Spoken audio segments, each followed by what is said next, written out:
Hi. Janaki versus state of Kerala എന്നുള്ളൊരു movie കണ്ടായിരുന്നു.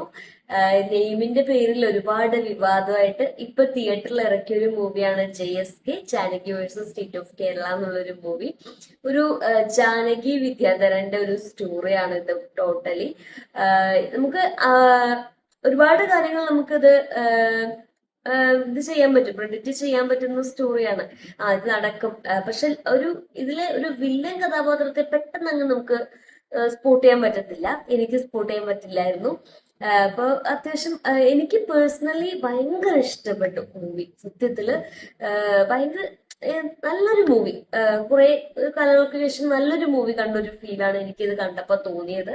പിന്നെ വനിതയിലായിരുന്നു, എറണാകുളത്തുള്ള വനിതയിലായിരുന്നു മൂവി കണ്ടത്. ഈ മൂവി കാണാൻ പോയ ടൈമിൽ സുരേഷ് ഗോപിയും അതിൽ അഭിനയിച്ച കുറച്ച് കഥാപാത്രങ്ങൾ മൂവി കാണാനായിട്ട് വന്നായിരുന്നു. അവരെ കാണാൻ പറ്റി. അതിൽ ഒരുപാട് സന്തോഷം.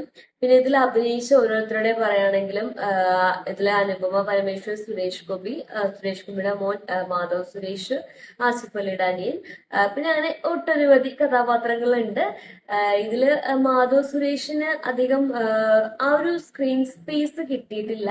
അതുപോലെ തന്നെ ആ ക്യാരക്ടറിന് അധികം റോളില്ലാത്ത പോലെ തോന്നിയായിരുന്നു. പിന്നെ അനുപമ പരമേശ്വർ ആണെങ്കിലും എല്ലാവരും അത്യാവശ്യം കൊള്ളായിരുന്നു.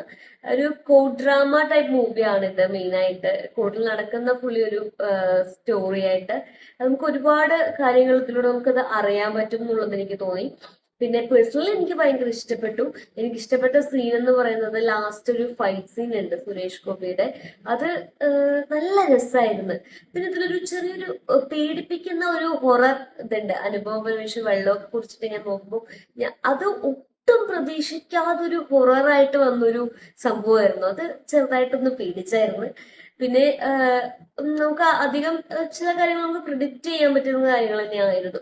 അതിങ്ങനെ ആയിരിക്കും സംഭവിക്കുക അങ്ങനെ. പക്ഷെ എന്നാലും നമുക്ക് ബോറടി ഇല്ലാതെ ജസ്റ്റ് കണ്ടിരിക്കാം എന്നുള്ളൊരു ഇതാണ്.